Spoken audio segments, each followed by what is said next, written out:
Well, if it isn't an absolutely pleasurable day, good evening and good afternoon to the audience. Mitchell getting in with the early messages. I'll see you. I'll see you. Welcome to Daytona International Raceway, or as I like to call it,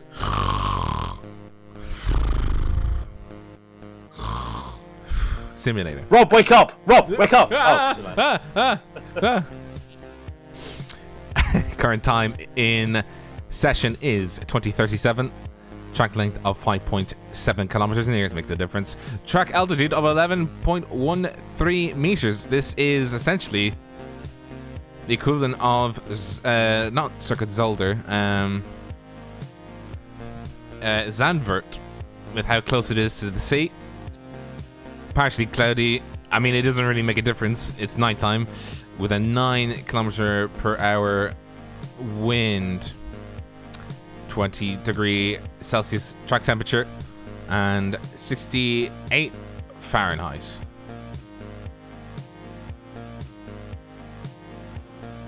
We're seeing the cars going around already, and well, we already know who's back in the hot seat.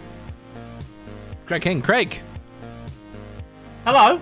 How you am I doing? in the hot seat? I am. Yeah. I am in the hot seat. I am doing I'm just looking around here. 20 Celsius, so it's a cold track. It's not the coldest we've seen this week. To give you an idea, the top qualifying time around Daytona this week in an LMP1, 1:24.021. I doubt we'll see that in quali. I doubt we'll see the fastest lap times this week with the 1:23.499. And by the way, both of those times set by the man currently pole, Alexander Spets, that 1:25.664. So he is a little bit off his fastest time, but really coming to his own at the moment and really just dominating at the moment with his times and his pace. So really giving the likes of Jan Korb, Sam Blackwood, and Lewis Woods, just giving them a run for their money.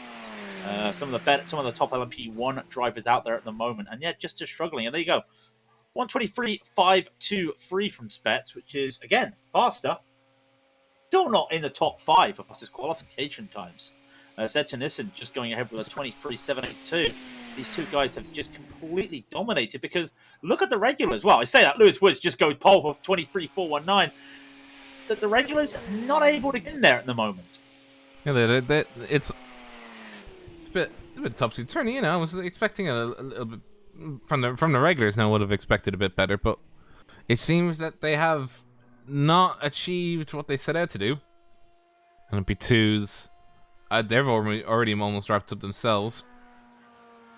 We've got a pink Corvette out there. We also have plenty of well, what should I say? Plenty of 991s out there, and yeah, 991s, not 911s. Yeah, a few sprinkles of Fezza, and a few sprinkles of Corvettes, not Causes. I to this day I still can't figure out why I was so adamant in calling them a Causa, probably to annoy every actual Causa owner and every Corvette owner at the same time. And also Ford with owners, because they do call them a Cozzy. No, that's exactly it. Well, that's where I'm pretty sure that's where the term Causa really came from, was the Ford Cosworth. I mean, Causa. I think we've got a couple more cars left to set their laps. Who's the last to get out there and set a lap? It looks like it might be Anthony Farrell. We're seeing all the times going dear. up. Chris Scott's not going to set another lap. That's the wall. And he has found it, unfortunately. Well, let's just quick talk about it, because you notice the pit lane. Do you notice anything different compared to when we last came here? No. There might be some sausages gone from the pit exit. Let's just say this is the first broadcast we've done with the new pit lane at Daytona. It is following the real life pit lane now, which means you are on the pit limiter until you get around to the corner, which also means there's no more need for those sausages. They've been replaced with cones as big as a car. And it does change. What you're saying is it's going to be very bumpy. No, there's no bumpy. It's just going to change the strategy, because it's no longer a case of how quickly can you get around that turn 1 inside the wall. It's really going to change how long. You're going to add another, 10 to 15 to 20 seconds onto your pit time just by going around that corner. Anyway, everybody has set their time, so shall we quickly go over the results? I think that's the best way to go through. I think that is what we should do. Yes, absolutely. So, the qualifying results are as follows. Lewis Woods tops the charts for LMP1 with a 1:23.419. Spets 1:23.524, 1/10 of a second just behind. Tunison with a 1:23.783. Corbs 1:23.879 territory. Mills with a 1:23.908. Salmon with a 1:24.077. We climb down. Sam Blackwood with a 1:24.230. Bienkeisen with a 1:26.312. Oh, the poor 919s are decidedly off pace, and Tiesters with a 1:28.788. And well, let's just say LP2s are going to be spicy. Ashton with 1:31.979, 1:32.228 for Gravi. In second, Farrell, 132.568. Will Lyons with a 132.591. He's betrayed us. Bordeaux with a 132.766. And then we let the results scroll through. There are, I think, about just over a dozen LMP2 qualifiers. And I was correct, actually. They're going to be the class to watch. They're going to have the most... I think they do. I think they're just... Actually, no. GTE has the most, just about. But it'll be interesting to see how that plays out. Top 5 of GTE as follows. Canepa with a 139.592 in a big ol' German 991. Moray with a 139.759 in the red Feza. Rabier with a 139.893 in third. Alongside Frier with a 143.14. Amirli with a 143.20, rounding off your top 5. And it's decidedly, there's only one Feza in the top 8 as far as I can see. And I think actually just the other one that has actually qualified is all the way down into 10th. So it's a sea of Porsches and a couple of splashes of Corvette in that field. And then it gets down to Fezas, and it's just like, oh, well, what's a Feza? Well, funny enough you say, Rob, there's actually more Ferraris than Corvettes. Well, there are four Ferraris out there. 2 of them did not qualify. Soren Koreski and Una Gunners did not qualify. They're the other 2 Ferraris. So that's something really weird. I wasn't expecting that. What I'm not expecting is RLR Brucey Esport not locking out the front. In fact, there's 3 RLRs, and they're first, third, and fourth. There's a Bushfink racing car there of Alexander Spets because, like I said, he has been so dominant this week, just in the times we've seen. So who wants it more? It's a Bushfink car in a sea of RLR Bruceys. I'm going to wait a little bit, Rob, because we know how long this is going to be. Just going to kill time here. What do we see with the Ferraris? What do we see with the Porsches? The LMP2s? Going to see a draft battle. The LMP1s? It's survival. This is Raidillon TV. The only corner you need. An hour of the European Sprint Series sponsored by Pure Driving School at Daytona. Nighttime. Get away, Rob.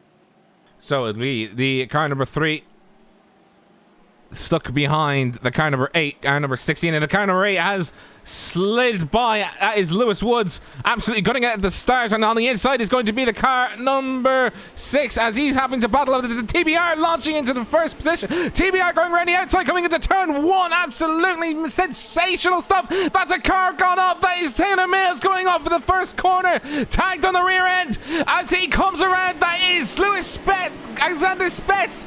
I was trying to do my best Crofty impression there for some reason.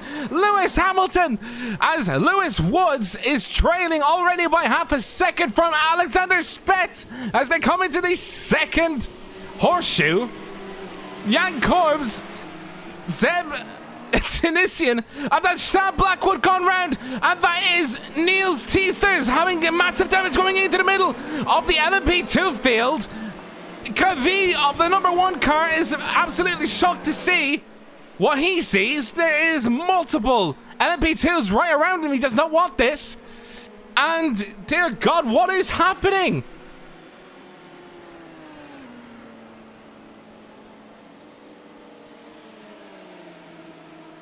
What is happening? Does anybody want this? As you can see, that's Will Lyon battling on the inside, coming in, and he's just taking over his teammate. Oh, that's no correction. That's not his teammate. They had very similar colors. That's Anthony Farrell and Will Lyon battling it out. And we've got drama. Drama, haven't we? Because Jack Ashton, the lead LMP2, at the back of the LMP2's had an incident at the second horseshoe, and they're all just bunched up there in the back of the LMP2 field, all spread out right now, and they're so bunched up together. We see there's another car going in. There's Taylor Mills finally getting into the pit. Decided not to tow. That's a touch. Oh, that's a touch and a half. They're almost going for a wide coming into turn 1. That is Lorenzo Caponi, Thomas Corriger, Pratash Patel, and Leon Nova going almost 4 wide coming onto the first lap. They are absolutely going ball. Oh. Watch Novak. He's got the inside. He's made it two by two though. He got the little bit too late. Patel, Novak, side by side into the kick. Keep an eye on this. Patel does have a little bit of damage. We'll take this, but the long way round. I think Novak had to lift. He had to lift. He had to play it safe. There is damage. There is damage to the back, and he spins. I think that was a little bit of a touch. Almost touches another one. Patel goes off, and we've got Coringer off. And who else? That's Coringer going off at the same time. Capone goes up. Does Capone set the rocket going? There's an LB2 going around. There's massive damage. Lorenzo Capone is being absolutely turned around. He did not come back onto the track. Oh, he did. Came right back onto the track at the exit. The exit of the apex. He's caused damage to the GTEs. We haven't talked about them. Rabler in the wall. Rabler with damage down into what I believe is P10. Side-by-side battle with Amir and Koleski, who did start in the pit, start at the back of the field. Side-by-side, both of them. Who's going to make the move? I just don't know where to look right now. Guys, calm down. It's an hour-long race. Samir Amiri has just passed Rabier, going up into 6th position. He's chasing then Soren Kolodziej. I think that's how you say it. Lucas Frier is still ongoing. He's still trying to catch up to the car number 17, and that is, I pretty much top half of the field of GTE have all had contact with that LMP2. Yeah, that LMP2 rejoining. And that's Samir being passed on the outside. He puts up a stiff resistance on coming onto the inside. Coming into turn 1, he's played it beautifully, but he's lost. He is probably going to lose it. That's a GTE going wide in the background, but he's not actually lost it just yet, as Loic Revier is getting the inside line and has now retaken 6th position. As they come past the kink, he sealed it, and he sees the battle going on up ahead between Lucas Frier and Kolodziev. Coming into the second horseshoe, Kolodziev has the inside line, but he has to switch around to the outside. He's flashing his lights. He's saying, I want past you, buddy, and you will give it to me now. As he switches, he does the switch around, going into the inside, and he gets squeezed. Coming onto the NASCAR 1 and 2, and, well, wow. Frier has to yield. 8 places. That's 8 places from the start of the race. Granted, there's been chaos, but Koleski, 8 places made up, and that Ferrari is a rocket. It's catching up to Vanderham right away, so we got to keep our eye on this. That is the second Ferrari out there right now. Morales is currently P2, about 4 seconds up the road. Canepa is 2 seconds ahead of him, almost 3 seconds ahead of him. This little battle for 3rd, 4th, 5th, and 6th. Actually, maybe 7th even with Amari right there. You've got this nice little gaggle, and it's a mixture of cars. It's not just one cloth, it's a nice mixture of cars. We do have cars in the pits. Mills, they had the pit. They're still on the lead lap. Coringer, Capone, and the LMP2, both of them out. Tiestas in the pits as well. And now the GTEs, now they just finally just calm down. Mind you, it wasn't their fault. Esteria goes wide. He's got to lose a 2nd place. It's not their fault. They just got caught up by a really crazy move from the LMP2. I still don't understand that decision to rejoin where he did. Let's see what else we've got, because this is absolutely crazy. We've still got this battle at the front of the LMP2 field. Well, it's mainly the leader, Alexander, is on his own at the moment. So he's there on his own. Bordeaux, Farrell, and Lyon, all vastly about a second between the 3 of them. In fact, Chalion is also catched up there, and Goodhill. Remember, not only did we have the change to the pit lane, the bus stop also got changed. So less 1 exits, less slowdowns, just with a new tarmac, a wider tarmac section. So we'll keep an eye on that. But my favourite part of Daytona has just happened, Rob, because the LMP1s are going around the GTE traffic. I love this part. Alexander, I said Alexander, I apologize. Alexander Spetz.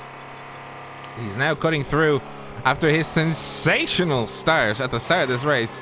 And he's going through now. You can see the tarmac emplacements there. And just absolutely cutting through. Already up to 322 kilometers an hour. And then as he comes onto the flat section after 3 and 4, he gets up to 338. That's how fast he's Audis can get around here. He just peaked at 340. Just touch 339. No, there's There's a spin in front of him. There's a spin in front of him. Now, what was that? That was Fier. That was Fier getting spun around. Now, what happened? Did he lose it on his own? Guns did not touch him. Yeah, he lost it on his own. And oh, the tweak. He almost went into the pit wall. It's a close moment there, but manages to keep away from everybody. Uno does lose a position to Sammy. Genie Mac. I bet you. Yeah. I bet you that was an exceptional. Lewis. Lewis almost just went into 2 LMP GTE. Sorry. And he's almost had a spin. Tinnis has had a spin. Seb's had a spin. He's had a little bit of a slide. Did he make contact with a GTE is the question. No. Oh, he actually hit the wall. He actually hit the tire wall on the pits. And Lucas Freire did he? Yeah, he did. Wow. Just about. So Seb's lost a couple places. Well, I say a couple. He's now down to P5 and a few seconds behind Corbs and Salmon. Jan Corbs, every time we talk about a race, it's Jan Corbs just dominating. Jan Corbs is in P3 at the moment and is nowhere to be found. That is the pace of Alexander Spets right now. We know Lewis Woods is fast, but Spets is just... Like, we know Spets, the Bush Freak racer. We know him from other series. We've never seen him in the European Sprint Series, or not a lot. So, to see him literally put a dub over the RLR guys, who are basically one of the top LMP... Oh, crikey! Sorry, they're going to cross. There's other guns going on the inside of the apron, coming into 3 and 4. And, oh, crikey! Touching? They make contact! No! No! Come on! No! I have no words for that. Why? I have no words for that. There is no... Oh! I just... Like... who do you blame then? No, but... Like, he's getting pushed, RG Bargy, I think he lost control on the apron. And then, unfortunately, that's it, really. RG Bargy from Honor on the inside. And then what happens is Samir has, well, the car pushes him out. He can't control it. He's on the apron. It's exceptionally difficult. So, unfortunately, that is. I don't think really Samir can do anything other than sort of just hold his head in his hands and going, oh no. But was there any need to push him like that? I know some of it was netcode, but this isn't Daytona. This isn't Daytona Oval. It ain't the Daytona 500. You're not side drafting anybody. You're racing. Last lap I can understand, but yeah, I'm at a loss for words. I really am at a loss for words. We're only 10 minutes in the race, Rob. Is there any need for that? No, not right now. No. Back onto the race, though, because we have a battle for P3 in the LMP1s. Jan Kors versus Alex Salmon. The OCM versus the RLR. Very interesting battle. Look at the line Corbs just took around the second horseshoe. It's wide. He still keeps the momentum. He still gets that speed down. Very wide. A different line there. Salmon, maybe a little bit of a boost there. Just gets on going. And I'm curious to see the boost strategy. We haven't really looked at it at the moment. What is their boost strats coming on to the Rovo? And it looks like Corbs, he's put a little bit more booster. He's got a little bit early. He's a little bit earlier on the throttle, if I get my words out properly. Does look that way because he gained a 10th on the straight, and it's been a while since I've seen prototypes go through the bus stop, and it always looks scary how much speed they take, but they are matching each other, and I can hear that boost. You can hear that hybrid from Alex Salmon just working overtime. 325 up to 330 now. What about Corbs? He's at 330 now, so there's a 5 km/h difference between the two of them.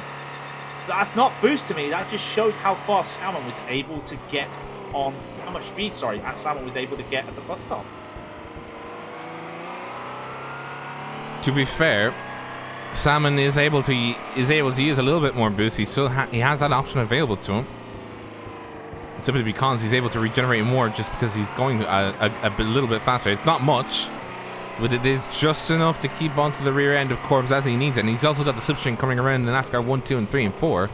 So, he's not, Jan Corbs is going to be put under pressure within the next lap or two. And once that happens, You know, it'll be on if Alex Salmon makes a pass now. It'll be Alex Salmon's turn to be under pressure, and well, realistically speaking, he'll have to be faster than him, much faster than, you know, let's say for instance, you know what Jan Korbs can do. But it's all in his hands. He plays the moves. He can stick behind Jan Korbs, continue saving fuel, and then think about his options, or he can go full gung ho and be like, well, you know, I want to be a little bit more, you know, playful with Korbs and see if we can make that RLR car work for it, you know. Yeah, keep our eyes on that. I mean, I was just looking as well. You talk about fuel battles. I think it's going to be a lot of fuel battles. You see Will Lyon and Leo Novak there. Will Lyon actually got knocked into the wall at the second hairpin horseshoe, a while ago, as Salmon and Korbs goes high. Lyon, and Alex just looking for a way around, but is unable to in this different line from Korbs. There's also a little bit of a fuel battle in the LMP2s, and hang on, is it going to be a bookmark? No, it's not really a bookmark there, but Salmon gets a better line out of it. Let's just wait and see, because, yeah, actually, it's that Korbs I wouldn't say overboost, but using a little bit more boost, because it does look like he's pulled away. I'm just going to look at this right now, because I do feel if they keep to this, there might be an overtake. Salmon's just asking questions. He realizes he's not going to do it, but notice no lifting. No lifting. He's not fuel saving. But that little move may have cost him, because now comes the boost. He is out. And they come around right now to this other big battle in the LMP2s. You've got Raidillon, Raidillon, Barrow, Toffoli. Ashton's just in the back there, but it's a 4-car battle almost for basically the top spots. So that would be interesting to see as Salmon tries to go around the outside of Korbs. And Korbs, no!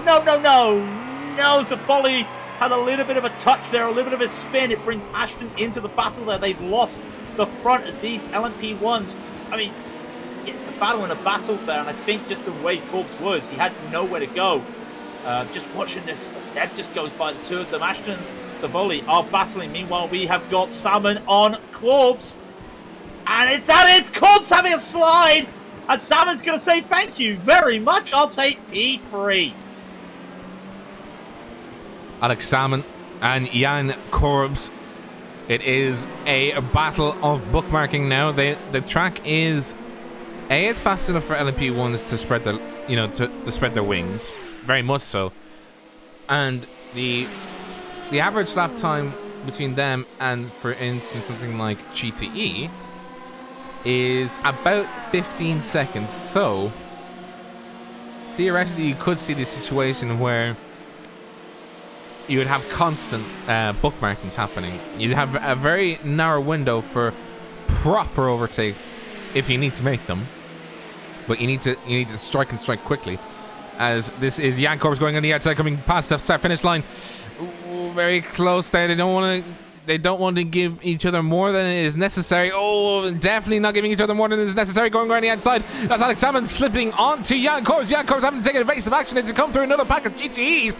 And that is an LMP2 going in down the middle and being indecisive. Alex Salmon through sheer desperation and trying, force the issue, was essentially trying to tell that LMP2 driver, get to the left hand side. I'm trying to come through, pal. As he GT through the kink as well, and he's going wide, as is Jan Korbs having to file in behind a GTE. Oh, crikey! Going into the back of a GTE. I had flashbacks to the Daytona 24 there for a moment, but at the same time, Lewis Woods did not be aggressive through there. Salmon and Korbs were battling so much they had to be aggressive. Woods is no longer aggressive. Do not tell me Woods has got damage. I don't think he has, but at the same time, has he got damage? He's got damage. He's got damage. He's got damage. He's crabbing. How is he keeping that car straight? What has happened to Lewis Woods? What has happened to Lewis Woods? Something has happened. Did he get caught out in this massive carnage? He did. He went around the outside of turn 1, around not 1, but 2 GTEs. He then comes to try and take another. Oh no! He slid trying to go on the inside of a GTE out of turn 1, and there's a GTE in the wall, and he hits that GTE, and that causes steering damage. Wow. Wow. And Salmon, Corbs, Tennyson, second, third, and fourth. Elsewhere. Okay, we've got that battle. What about third onwards? Third and fourth in the LMP2, Chalion, Farrell. Those two are battling. And we have Safoli versus Ashton. Safoli's in the wall. Safoli is in the wall.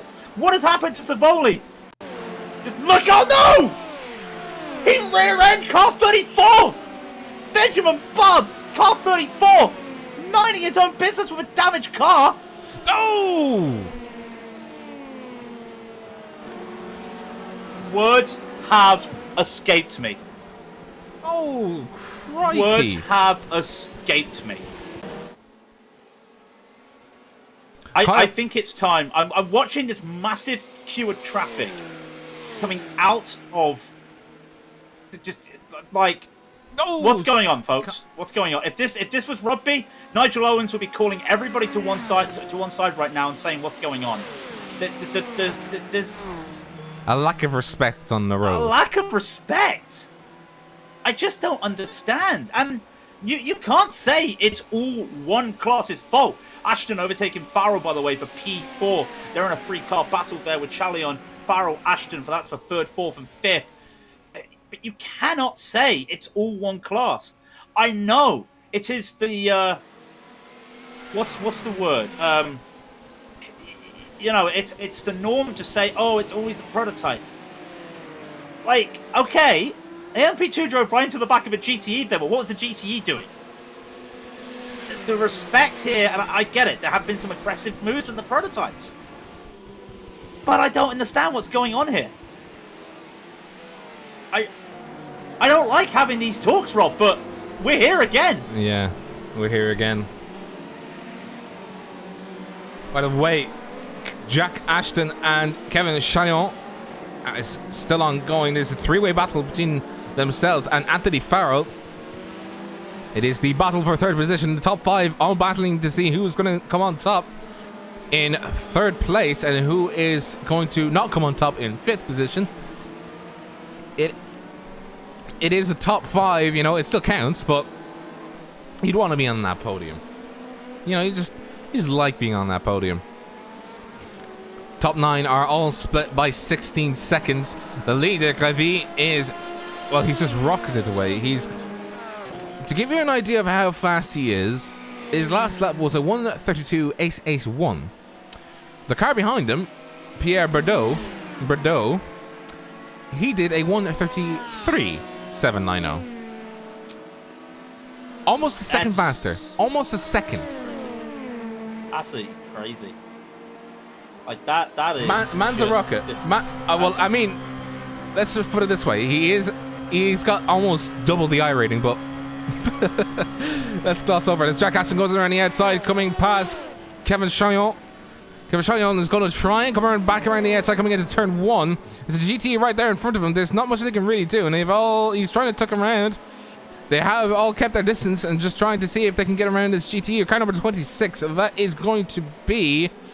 Car 26 is Loic Rebier. Oh, that is Chalion getting caught out. Yeah, getting caught out into the first horseshoe and having to let Anthony Farrell go. But Anthony Farrell has got a big old gap between himself and Jack Ashton, in relative speaking. He's about 0.8 of a second as...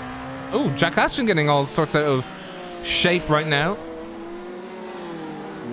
Sorry, just watching the LMP1 battle. We had a three-car battle between Salmon, Tennyson, and Corbs. And Corbs, when Salmon went to get his P2 back, Corbs missed his braking point and had to take a slowdown into the bus stop. Tennyson and Salmon are now battling for P2. Seb's going to try and go around the outside of the first corner. He's not going to make it. Salmon holds on to it. Corbs still quite far back because of what happened with that slowdown at the bus stop. Seb is trying to battle. Normally at this stage of the race, the gaps are so wide out that we don't get anything to talk about. No, we've got battles. That Taylor Mills having another off. It is Taylor Mills having a off. Not sure what happened there. Looks like the car just... Yeah, the car said no. So Taylor Mills just in a moment avoid them. The gap now is 0.8 between Salmon and Tanusen. And it's just going to be interesting because I have noticed Salmon, he likes to save his boost for after the bus stop. He does use boost, of course, but it's not as much as some of these RLR. It's going to be, it is going to be straight battle between Alex Salem and Tennyson. The 919s really are. The 919s, I'm looking at it now, and through no fault of their own, their fastest lap, and you can quote me on this, the fastest lap is by, I am assuming, where's the other 919? He is retired. He's retired. From the first corner. Cas Brinkhuizen, his fastest lap was a 1:27.492. Alexander Spetz holds the fastest lap with a 1:24.248. 3 seconds. 3. Not 0.3. Not 0.03. No, you go the other way. 3 seconds is the gap. I mean, I feel bad for him. Like, he's driving around in a 919. He obviously likes the car, but it's just so uncompetitive in this track. Oh, Septimus has gone off! Septimus has gone off! He's had a moment out of the second horseshoe. He's had to rejoin, but he's rejoined behind Jan Korbs. He's lost that battle with Salmon. No contact. He just lost it. He clipped the grass. Oh, going out of the out of the second hairpin. Oh, that's a brown pants moment. And wow, that is quite a well held though. Well held. In all due fairness, well held. But I mean, like, coming out of that corner, you're expecting to put the hammer down, and then when you do, the car's just like, "Hi, this is a roller coaster now," and you just start panicking a lot. Right, this LMP2 battle getting interesting, and in fact, it's going to get interesting when you've got to go around the GT at the second horseshoe, as Pro has to, losing a couple tenths of a second there to Jack Ashton. It also looks like Chalion is behind. Let's just talk about Soren Podolski, by the way, because he started 34th on the grid, which is near the back. It was actually third last. He was He was ranked the top non-qualified, being the number 4 car. So he's gone from basically the back of the field, 12th, to second. He's made 10 places up, yes. A lot of it was the chaos that happened with the LMP2. I get it. But his pace at the moment is quicker than Canepa. The gap between them is 2.5 seconds, and we're not even halfway. Come back to me in a few laps. I think we might have a battle between a Porsche and a Ferrari for the lead of the GTEs. Current gap is 2.8 seconds. As they cross the line, it'll be important to see what kind of lap times they're doing. The fastest lap between the two of them. They're kind of equilibrium, losing a tenth or two. Klodziej did, but he still holds the fastest lap in GTE. He's the only one of two that has the 139s. The other one being Fausto Canepa, car number 14, car number 4. I'm guessing they will be in the pits in... Well, Jan Korbs did. Jan Korbs just came into the pits. Yeah, Jan Korbs doing the undercut, trying to see if he can get some... Well, he's actually done it very well because, well, I'm looking in front of him and it's just like, there's nobody around him. He's just there. Car 9 seconds away. Yeah, he's just there. He's just, he's doing his thing. And I think that's what he needs. I think with some drivers, especially from Daytona, if you can get Sinclair, I think you'd be absolutely smiling because you can put the hammer down, you can get stuff done, in your own time. You're not trying to negotiate traffic or come under any sort of which way pressure on that front. And now, I do actually want to get a view of a driver. Oh, we have Kasperniksen going into the pits. We'll try and grab him to demonstrate to you guys what we mean about the new pits, or the new pit procedure.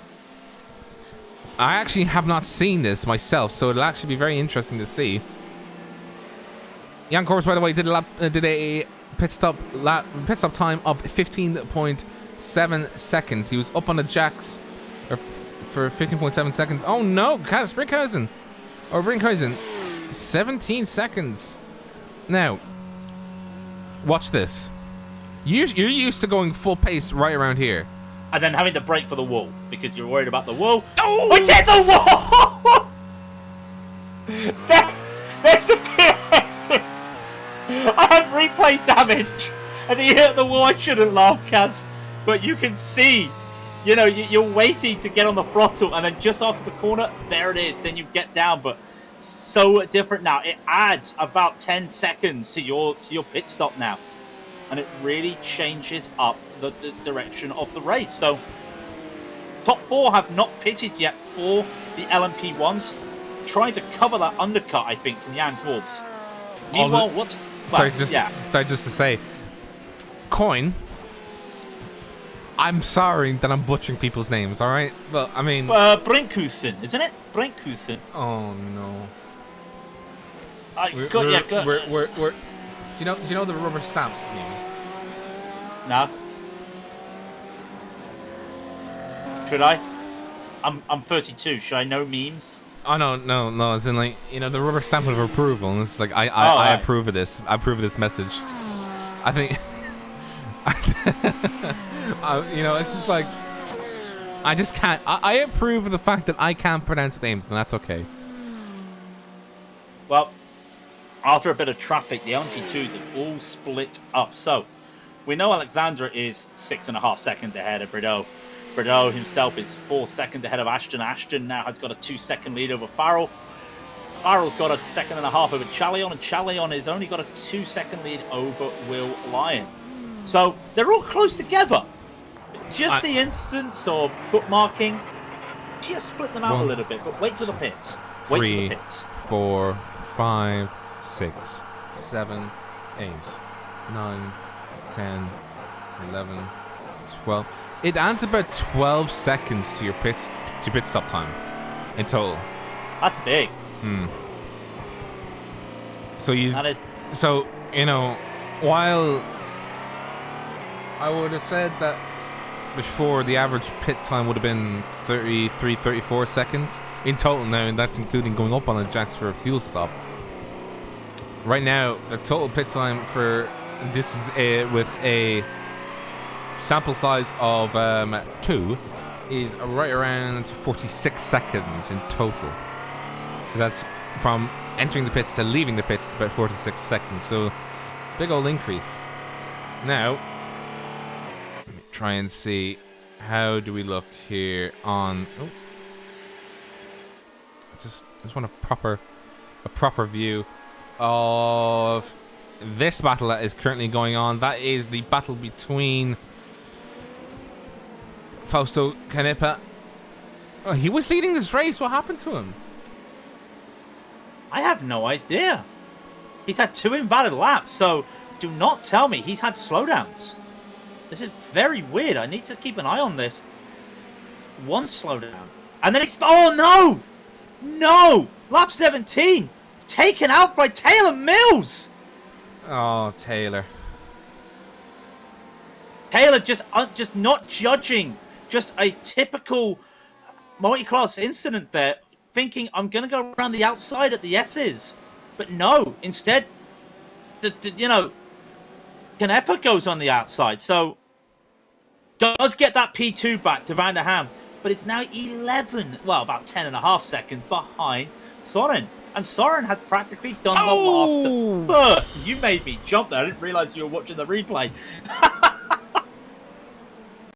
Yeah. Typical. It's a multi-class incident. But I think when you're an LMP1 there, you either wait till you take the inside. I can't think of any time I've gone around the outside in the S's in a prototype lap. I don't think of a time. Yeah, that is... It's unfortunate. And what on? Oh my word! I just noticed Alex Spetz had to take a evasive action. What's on earth by that GTE? That was Franco Carneno in front there, just having to hit the brake between, well, just before the kink after the first horseshoe. It looked like the GT was about to turn right, then right in the middle of the track, stayed in the middle, and Spets had to put the brakes on. Alright, he's got a 21-second lead. Oh wow, he's going to lose a second, but it's still big. That's still a big move, and Blackwood's still yet to pit. Tunisan's still yet to pit. Spets still yet to pit. They've got a lot of time left. Am I right in thinking we should be seeing LMP2s pitting shortly? I would have said yes. They should have pitted. They should pit this lap or the next lap. With Ashton doing a fastest lap of 1:32.801 last lap, does suggest to me we will get it. Now, lap times and lap calculations at the moment, Spets is on 42.4. The LMP2s are at 39.1. Factor in a pit stop, they could be at the fate of what Spets does to them right now. Could be a 40 lap race, could be a 39 lap race, could be a 38 lap race. You don't know. They're at the well, it won't be a 38. Sorry, it will be 39 or 40. But you get the idea. Their pit stops and their pace, and then wherever they get laps from Spets will determine how many laps they're going in. That's going to be quite a crucial time there when it comes to fuel. So keep an eye on that. There are battles elsewhere down the field. Battle for 8th, 9th, and 10th. That is there. Canero and Morales. Morales just came out the pits though, so kind of not in the battle. Two Ferraris though. I'm surprised the Ferraris haven't excelled. Soren, of course, at the top there, excelling, yeah, being right place, right time. But I was just meant to say, you might want to rethink that one because the leader is in a Ford, or correction, in a Ferrari. Yeah. But you know what I mean. Like they haven't. You know, this isn't the Quebec Endurance Series on iRacing, where the Ferrari right now at Spa is just dominating. No, it just feels like they've got the speed, but they do call the Corvette the Porsche 2.0.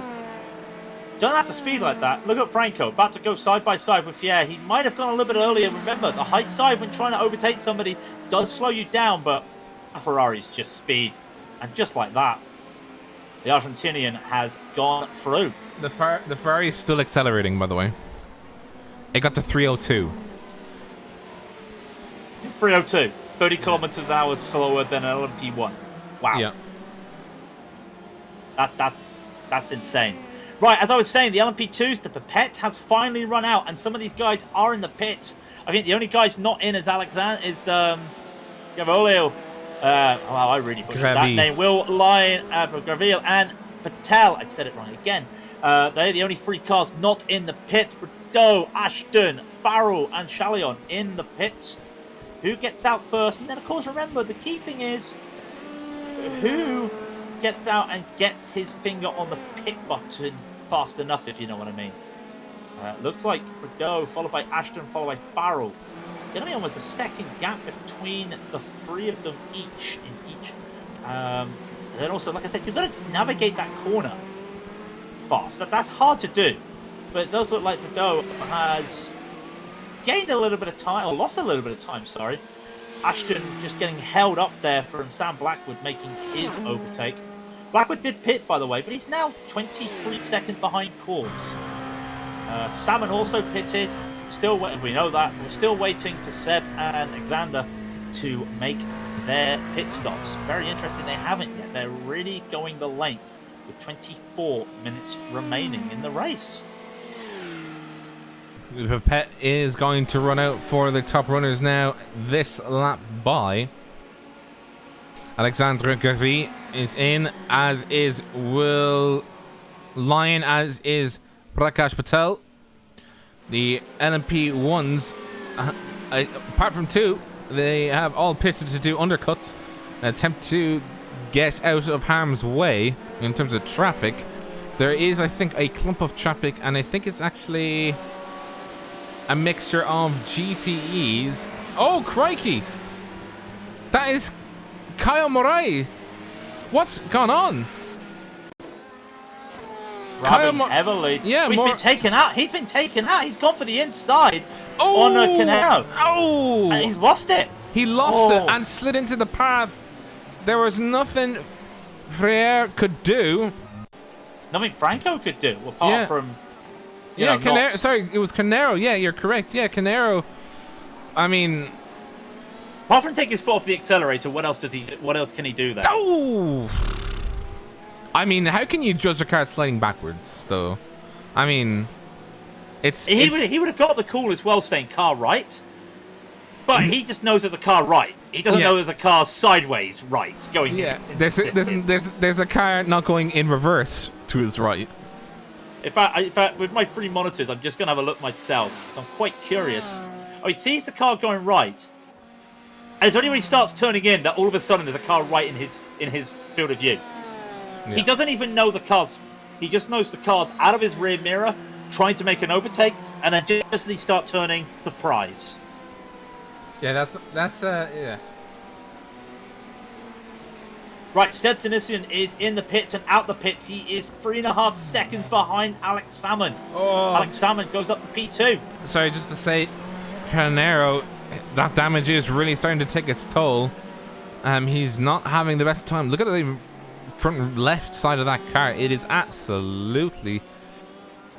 Oh well, it's seen better days, and that wheel is not meant to be that far out, that far exposed. And he's trying his best to keep it going. He was actually locking his brakes, so coming into turn 1. So he is not having the best of days, I don't think. And I mean, what else can he do other than just try and keep going around? As long as he's safe about it, of course. But I think he's not going to be able to challenge for position anytime soon. And the poor car that lost control completely, Caio Moret, lost control completely and is now towing. And I think his race is done. Prakash Patel battling Kevin Chillon, or yeah, I've just murdered his name again. You're not having a good day today. Not having a good day. I think neither of us are. No, I just can't get names right. Okay. Raidillon TV, the only place you need. The only name that we can get right for some reason. I don't know why. But it's not a good day in the office for us with names. I just think we'll have to hang up our boots someday and just let somebody else do the name pronunciation. Just cut in with like pre-compiled clips of the driver names. Well, we're gonna have like a highlight video at the end, and there'll just be us on a porch, just there like, remember the time you said Will's name wrong? No, I never did. And just roll to the clips of all of us getting the names wrong. Well, Leon. I was like... followed by Lublob and just like us failing at how to say her last name. Yeah, it's just like saying past that. We definitely know we're not going to get that right. Right, so we've got this battle between Raidillon and Patel. I'm also keeping my eyes on the battle between Bordeaux and Ashton because Ashton has put in the work. Bordeaux had a 134.1 last lap, and Ashton throws a 132.9 in. So all of a sudden, P2, there's a battle for P2 in the LMP2s. That's Bordeaux and Ashton. Ashton having a bit of a battle right now. 19.5 minutes remaining. Any other battles going on? Jan Korbs is catching up to Seb Tunisian. Again, I'm going to butcher that, and RLR are going to hate me for that. But the RLR boys having a little battle themselves. Seb and Jan will be battling hard, and in fact, it looks like Seb's just... I almost thought for a moment Jan was going to go for that. That would have been a late move, and he's trying. He's weaving in and out, trying to get a move on his teammate. May have cost him. Is that Faster Canepa in the pits? It is. He's in the pits. So that's P2 and the GTEs in the pits. So the GTE starting their pit rotation. Soren still out there at the moment, so keep our eyes on that because he had a at the time with them in the pit, it was 15 seconds, give or take about 8 seconds. We'll see where he comes there, but there is a battle between Korbs and Tunisian. Actually, what's happened to Korbs? Korbs had just had a moment. Did not see that. He went off at the second horseshoe on his own. So all that work Korbs had to catch up to his teammate is gone.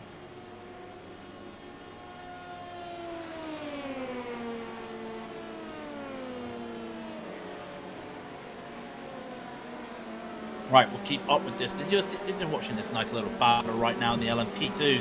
Ashton versus Bordeaux as they continue to battle around. What was the lap times? The last lap, by the way, was a 134.4 for Bordeaux. Ashton throwing a 134.009. A little bit of a sketchy exit there on the first horseshoe, but holds on to it. Continues down to the kink. The gap closes onto the brakes. They go down to, what about first gear? Yeah, a little bit of a slide there from Ashton. Holds on to it. These cars still a little bit sketchy on the slower gears. It almost feels like you're a stock car, just waiting to put the power down. The differential just not kicking in. Does he go left? Does he go right? He looks, he slides. Having a little bit of a moment there. Ashton does go inside, but I think that hesitation there from Peter Franciscus may have caused a move there. Raidillon now wants to look. Rebellion Racing Team, well, that's a Rebellion Racing Team livery, sorry. Looks like he wants to make a move, but decides against it. With 17 minutes to go, he could have gone for it, but with Spets overtaking both of them, wasn't worth it. And if he goes slow in, fast out, might get a run on Ashton down to the start-finish line.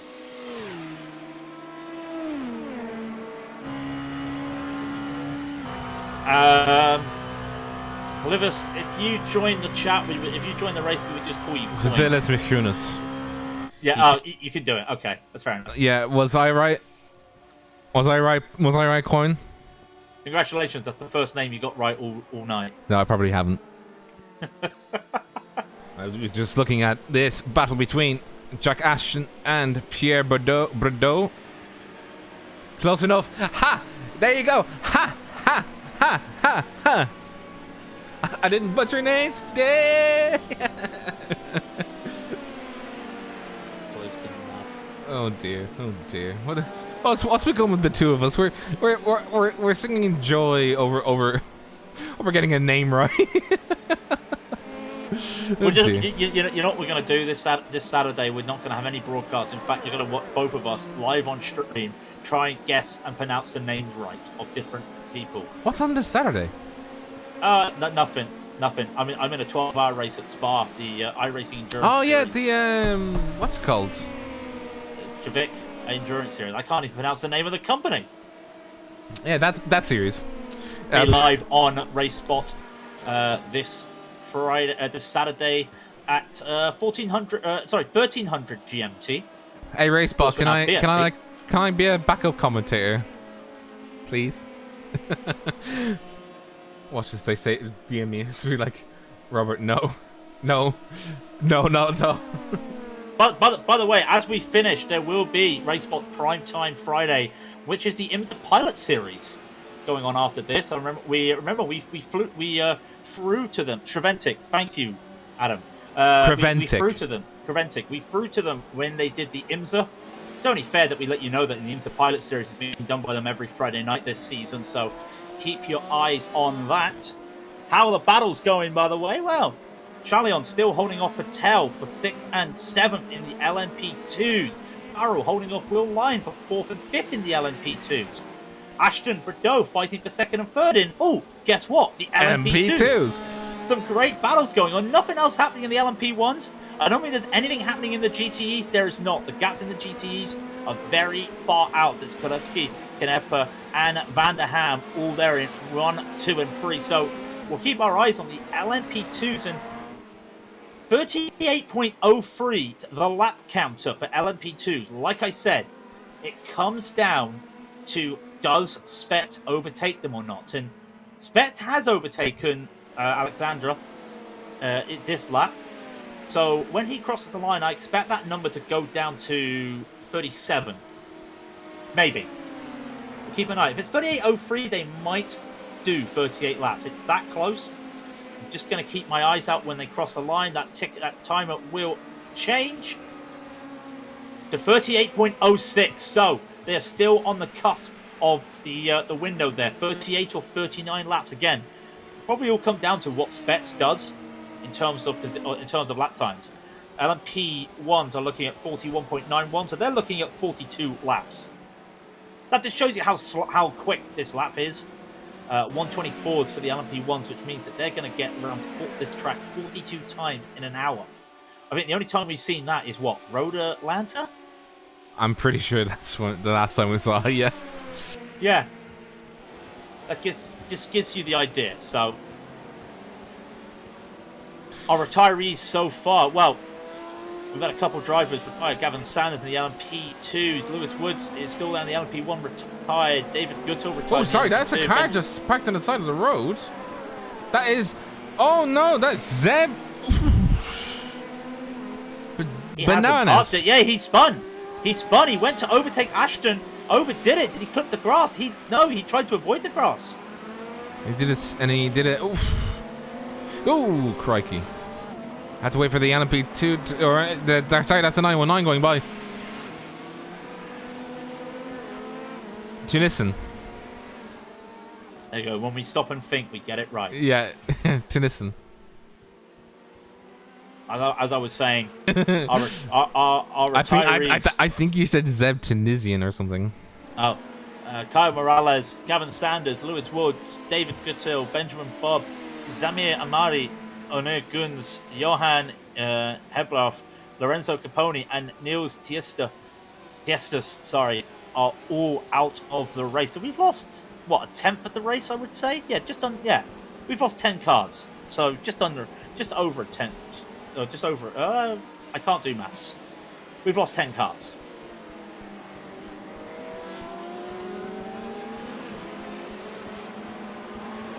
So, again, we look at these lap times, by the way. I mean, I'm just looking at this battle for P2 in the LMP2s if they go around. Kemper in their battle, Ashton versus Bordeaux. Ashton did a 33.93 and a 33.604 for Bordeaux, so he is quicker, is catching. The gap now spread out as they have Jan Korb splitting them up again. Gap's now to half a second. They were practically neck and neck crossing the start and finish line. As they continue to go around, as they continue to see LMP1s go around them, that gap could close up. And does Dennison, does he decide to send it here? Ooh, that's risky. He sends it on Ashton. Ashton had to slow up. And Bordeaux now right back in here. Really questionable move there from Dennison, if you ask me. I know he's still in a battle with Jan Korbs. I think he could have waited. It is Rebellion versus Ashton. I forgot what the... He wants to go on the inside. Pierre Bordeaux wants to go on the inside because Ashton was slipping ever so slightly on the outside. Just wanted to be able to take turn one properly. Jesus, look how much Pierre is having to wheel right about now. Like, that car must be a bit slippery on the low speed. Well, I'd imagine so because... Well, I mean, I imagine so because they're having to run essentially zero wing. But, I mean, the amount of slip this car is having through turn one, it's insane. Putting the power down, if you've not got the right differential, you're going to struggle. You're trying to get a differential that allows you to get a little bit of rotation, but also you need that differential that allows you to put the power down so you're not spinning the back wheels. And Bordeaux there trying to catch up to the Fordzilla of Aston, and he is not able to. He's only making up the time on the straights. It is like that right now. They're matching each other through the corners just about, but they come to the straight and Bordeaux is just, any deficit he's made by a mistake is just negated. And you've got to ask yourself, if he gets it perfect with no traffic to overtake him, can he do it? Tough. Well, more to the point, can he hold it? If if Bordeaux can make the overtake, can he also hold it for 9 minutes? Or is he going to become the constant threat from Ashton, who's going to have I would imagine now he'd have a little bit less tire wear, as he's not having to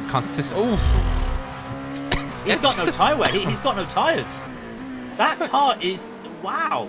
Like the back end is kicked. The back end is kicking in a massive way. And you'll see just behind them, you've got Will Lyon and Anthony Farrow in a battle right now, and they're about the same gap. And again, Chalion and Patel. Chalion just overtook Patel. Patel's battling Chalion. I see in the relative. Patel does get through. A little bit of a flash from Sam Blackwood. He's trying to get through in the LMP1. He's going to have to wait, unfortunately, as these two continue to battle. And again, it's 6th and 7th. There's still a hard battle. I mean, to give you an idea, Not that iRacing is an indicator, but Tao is due to lose 1 iRating, while Chalion's set to gain 20. And oh no! Blackwood's in the wall! Blackwood's in the wall! And he's managed to get out of it. Did he overdo it? Locked up the brakes. Locked up the brakes, couldn't turn the car. Let's have a look. We're still in replay mode. Still in replay view. See where Sam Blackwood has gone into the wall. Was that... Oh! That's a bonk. Not the kind of bonk that you were expecting. I don't think he was expecting that at all. Let's just see on his view what that looked like. I bet you he gave himself a fright. Oh yeah, he did. Oh, that is that's not gonna. Yeah, that's gonna be it. That's gonna need to be buffed out a little bit. It will buff out. It's fine. Yeah, bendy carbon fiber. Did you not know? Oh no, he's having. It's a black and orange flag. He's having to come in for repair. Yeah, that to me did look like there was a little bit of suspension damage. Would not. Wouldn't be surprised if he's got some sort of steering. No, it is just wheel damage. Quite heavy wheel damage for Blackwood in the pits. Now, granted, he is a lap ahead of Taylor Mills, who is P6, but I think Mills might get that position and might get that P5, and Blackwood might be stuck in the pits, because if that's a front right, you're looking at what? If it's suspension, you're looking at 5-10 minutes. And there's only 6 minutes left in the race. He's coming out now. And Mills, they are on the 3 and 4. So Blackwood, I think, has plentiful gap to be able to use. And he's actually out of the pits now. With the car... Look, what? What? Where's the damage gone? Hello? I mean, it's realistic. I mean, they probably just changed the front end. But, I mean, like, this is iRacing. And they attempt to bend out the carbon fiber instead of replacing it. I mean, I know we're at NASCAR, but, like, this is ridiculous. Pierre Berdeau. Yeah, sorry, just to say, 5 minutes to go. Pierre Berdeau is now starting to apply even more pressure onto Jack Ashton. He's gone right up to the trumpet end of Ashton's car. Oh, Ashton's sliding, coming through the first horseshoe. I think these tires are absolutely done. Given the fact, well, it's just a language from that we're seeing from the cars themselves. They're sliding around. Oh.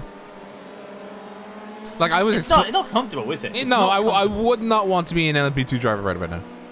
I don't know if it's just them pushing, but it really is.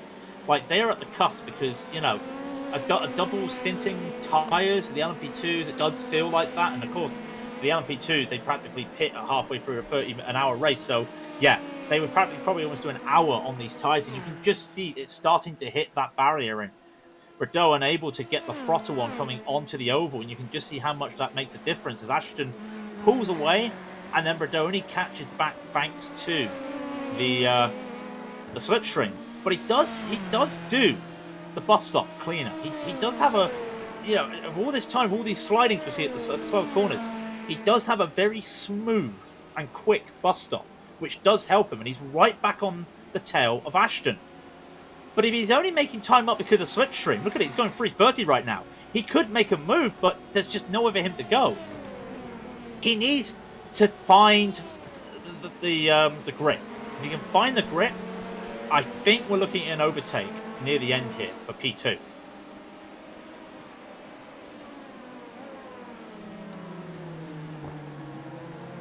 Again, look at both of them. Look at both of them. They're just struggling.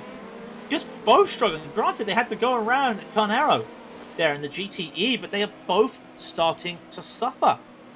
It is such a challenge for both of them right now, and it just feels like they're sliding around the corners. They're not turning into the corners. They're sliding. It does feel like it's initial D right now. Some of these corners, we know that the LMP2 is not a fan of slower corners, but this is ridiculous. I mean, I've seen her at Monza. I mean, granted, the chicanes are a little bit different, but it's madness right now what's going on. It's absolutely bananas. It's a three. But look at this, look at this. Okay, Ashton, Bordeaux is right on the back. Bordeaux's right on the back of Ashton. If he gets this right, does he get it right? Don't think so. No. I saw a little bit more break there when he went through the bus stop. I think if he broke a little bit earlier or just took a little bit more speed, he might have made it. But closing that gap, he hits 315, 320. If he wants to make the move, he'll have to try and make it around the outside. Ashton is holding that inside. And yeah, Bordeaux knows it, and he's just lifting. 2:40 remaining in the race. That ticker for the LMP2s is still 38.05. A Spets on 41.93 is just coming around shortly to lap these guys. Will Lyon continues to battle off Anthony Farrell. And I think that battle between Chalion and Patel, they're battling again. Patel will take back P6. So again, they're having a nice fun battle around here at the moment. Both of those cars just battling for 6th and 7th. We will show other classes, but like I said, at the moment there is no battles going on in any class. Although Tunisian has almost caught up to the back of Jan Kors, but with 2 minutes to go, I doubt he'll make up the 2.5 to catch up to Kors to take a podium. Yeah, he's not going. He's not going fast enough either. That last lap, the difference was 1/10 of a second. But it was 1/10 of a second in favor of Jan Korbs. He actually extended the gap. And now... Oh, crikey, actually. Oh, well, as soon as I say that, it's now down to 1 second because Jan Korbs has had to deal with traffic. And now we get to see some action in LMP1, hopefully. Let's see some action. Okay, here's the deal, Rob. We're watching that. Spets takes the white flag. Ashton Bordeaux have been lapped. Where is the lead LMP1? He's 11 seconds ahead of Spet. So I don't know if he's going to be able to take that position. Ashton Bordeaux having a nice battle again. Bordeaux could not find a way around. If Bordeaux wanted to make it, he would have had to go around the outside. And there's not a lot of places he can go around the outside. It does feel like Alexander will have to go around one last time on his own. That'd be horrible. But he will have the victory if that happens. Still looking at these battles. Ashton, Bordeaux, Lyon, Farrell, and of course, Korbs holding off his teammate as Tunisian has lost time himself from traffic. So that battle looks all but done. So let's get back to Ashton Bordeaux. Ashton goes wide onto the oval. And now they're right next to each other on the high side. This isn't the Daytona 500. The high side is not the fast side, boys. Can Bordeaux find a way? Takes that little bit of advantage going down the slope, getting a bit more speed. Gap just contracts. Gap grows. Ashton trying to break the toe. And look at Bordeaux. This is safe. He slows down. He realizes he needs to go full power into this. He's gone too far. They've both gone too far, I think. Who's the worse off? Is Bordeaux going to slow down? No! Ashton's going to slow down. Spets is going to take victory. But we're looking at this battle for P2 in the LMP2s. And I think both of them had to slow down because Will Lyon is come up out of nowhere to take P3. Is he going to come out of nowhere for P2? You bet he is! Wow! Pushing so hard. Ashton and Bordeaux both cost each other with their off tracks and slowdowns. Wow! And in fact, hang on. Farrell never served the slowdown. Sorry, no, Farrell didn't have a slowdown. I apologise. So no, I'm in a shock there. Just to demonstrate to you why you should never let the last lap dictate how much of a risk you make, especially at the bus stop. Here it is once again. Looking at Pierre Bordeaux, we had seen how Jack Aston did it. This is how he did it. Oh yeah, that's a cut. And this is what Will Lyon did. He saw this and it was like, all right. Took one. Took Pierre Bordeaux on the outside, coming on to the escapement of 4, and then with just, I imagine, 200 meters to go, Ashton sees P2 just slip away from him. And I think he's going to be absolutely kicking himself that he made that mistake. And a bully for Will Lyon, because, you know, he was in the right place in the right time to take advantage of that. I'm at a loss for words. That was madness. Never sleep on the last lap. Yeah. Never sleep on the last lap. Exactly. I mean, exactly. everything else, everything else went a little bit as we said. So we'll go over the results that everyone has finished. Alexander Spetz, of course, did take the victory, 22 seconds over Alex Salmon, who kept P2. Jan Korbs gets that third place. Said Tunisian gets P4. Everybody else was a lap down. Blackwood, 1 lap down in 5th. Taylor Mills does get 6th. Kaz Brinkhusen takes 7th for the LMP1s. They were the only runners left. Into LMP2, Alexander Gavil will take the win. Again, he had to go on a lap on his own because he did not get laps. I was just saying how close that could have been. Will Lyon with that crazy P2 at the end there. Ashton, what could have been, started pole, but finishes P3, and Pedot also finishes 4th. He does make a position up, but again, they had a chance for P2, and they both blew it at the end. Anthony Farrell will take 5th, and Pankaj Patel will take 6th overall. Kevin Chalion will take 7th, and Leo Novak will take 8th in the LMP2s. Soren Kadolski. Kadolski. That was just Kolodziej. Kolodziej. It's the J. For some reason, I apologize, Soren. Takes the victory from third from last to the lead and takes it all. Canepa, unfortunately, lost that lead after a issue with LMP1s. Bram van der Ham will take P3, making up 4 places, as did Peter Francescus, David Maggioni, and Franco Canero. All of them made up 4 places to finish 3rd, 4th, 5th, and 6th, respectively. Lucas Thier will finish 7th over the GTEs. Lorenzo Safoni will be 8 laps down overall from the LMP1, but 5 laps down from his leader of the LMP2s there. Lorik Arabia will be 8th for the GTEs. Chris Scott will be 9th for the GTEs. And then we have the, Thomas Korringer did not retire, but was still 8 laps down from LMP2. Then the retirees. Kyle Morales was 20 laps down overall. Gavin Sanders, 28 laps down. Lewis Woods, we saw what happened, 29 laps down. David Gutto, again, saw what happened to David, 30 laps down. Benjamin Bubb, 32 laps down. Samir Amari, 35 laps down. Anur Gunners with 37 laps down. Johan Hebrauf, 38 laps down. Lorenzo Caponi was 40. Niels Tiesters crashed on the first lap and finished 41 laps down. These Audis. OP. Wow. OP. They are very OP. Race. Yeah. I loved the ending for LMP2. I really did.